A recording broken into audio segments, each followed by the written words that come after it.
Good morning from 15 weeks of the cut. I'm feeling pretty good this week, besides the fact that I got back from Florida and it was rainy and cold, and then rainy and cold again.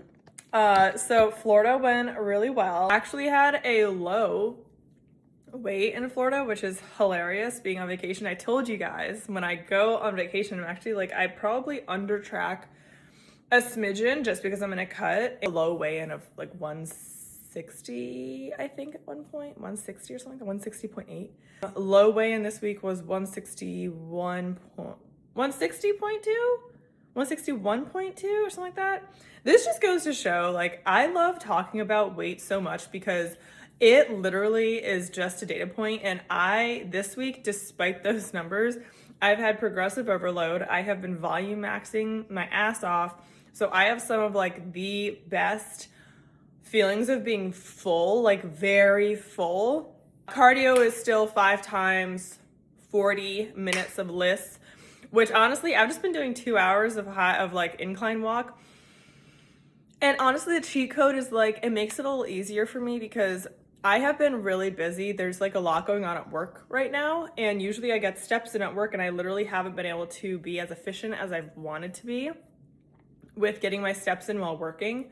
And I'll just be it's okay because it's a cardio day and I'm gonna get, I know that with an hour of incline walking, which is cardio, I'll get around 8,500 steps. I've never felt so strong while being in a deficit. It could be going into luteal phase, but I also just feel I've gotten to a sweet spot in fueling myself. I have found foods that I've been having fun with foods just because I've been wanting to do that, and I've been finding recipes that are this is actually really good. And it's whole foods based and it's delicious. And I have been having some oopsies. I had sorbitol. Year of 2022, I had 3 bouts of having a horrible GI pain. And I would have to literally lay down for 3 days. Okay, had to call out of work. And you have to remember, I think also when you're in that stage of bodybuilding, even I wasn't even going for a show or anything at this time. I was, enjoying the things with sugar alcohols in them. I was enjoying, I think at that time I was still drinking milk and not being as cognizant with dairy. Beer was all, not that I drank a lot anyways, but I noticed beer, maybe the fermentation was having an issue as well. So I went through kind of an elimination diet style of things. And I learned that stevia does not affect me whatsoever.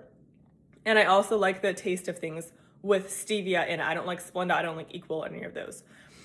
So stevia is something that I've always used. It's something that it's the only sweetener that's in the protein powder that I use, which is Perfect Sports Diesel. It's New Zealand's grass-fed whey protein powder. It's isolate. It's the only one that doesn't that I've noticed that doesn't hurt my stomach whatsoever. So stevia is always going to be on the table for me. It's fine. Ones that I had stayed away from and totally forgot about were ones like sorbitol. Sorbitol? I don't know. Which is in sugar-free maple syrup. Now in the past, I'm the kind of person who if I want maple syrup, I'm just gonna have maple syrup. I'm not gonna beat around the bush with the sugar-free. And I made the mistake of purchasing sugar-free maple syrup. I was I'll use it sweet things. Maybe I'll put it in something for a baked good. I literally I was experimenting with this banana chocolate cookie thing, and I put it on top of the cookie after as a soak, and I had a bite, and it wasn't a great cookie, and I'm not gonna eat something that's not great. I'm still perfecting this recipe, so I was I'm gonna toss it. I kid you not, for 2 to 3 days after, I had the worst, I wasn't bedbound, but I had one bout of am I gonna be bedbound? This hurts. And I don't even know what it was. I don't know if it was also the turkey I had this week. Turkey can be a little odd with me. I think it just doesn't digest maybe as well as other meat stew. It's definitely something that I've always been weary of. And I go to Costco and they don't even have like the lower fat turkey anyways. So I just always have really stayed away from it. But I had the past 2 weeks for meal prep and I was like, okay, maybe I'll just stay away from turkey. It's not even my favorite anyways. I mean, I'm a steak girl. I'm a cod girl. I love cod. I love salmon. I enjoy chicken if done correctly. So I was like, okay, maybe we'll just take a break on the turkey. Just a good reminder that your girl is not, I have such a sensitive stomach and there's a reason I am like primarily lactose free. I don't like having to take Lactaid. I really want to get to the gym. Nick is getting back from call and I have a lot to do today. So let's get into it. I feel like so amazing.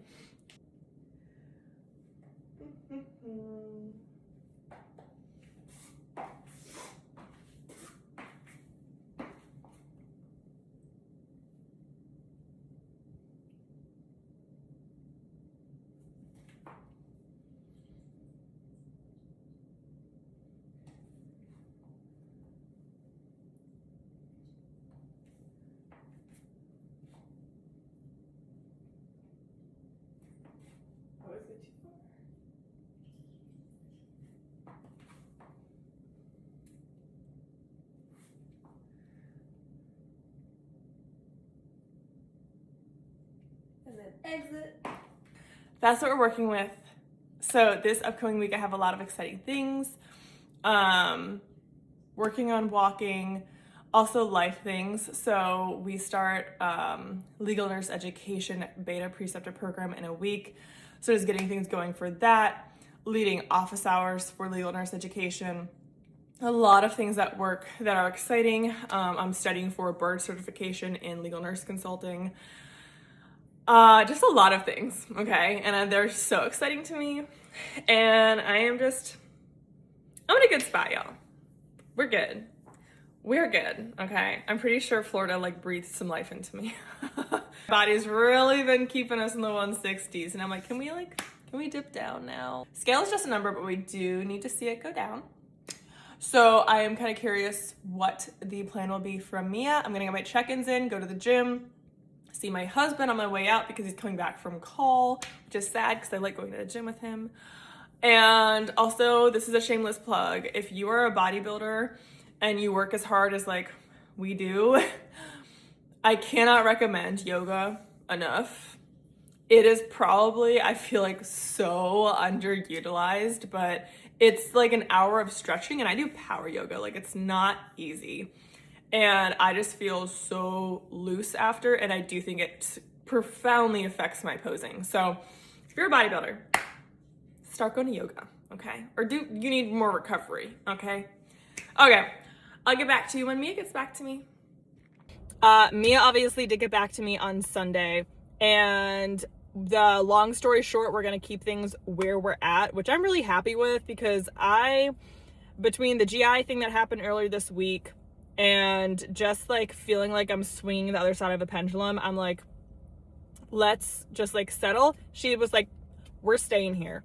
We're staying here. I had one night of wonky sleep and I'm starting to be pretty specific on like notes that I'm taking every single day for her. I don't realize how much it affects like how she's going to coach me, and Mia's just amazing.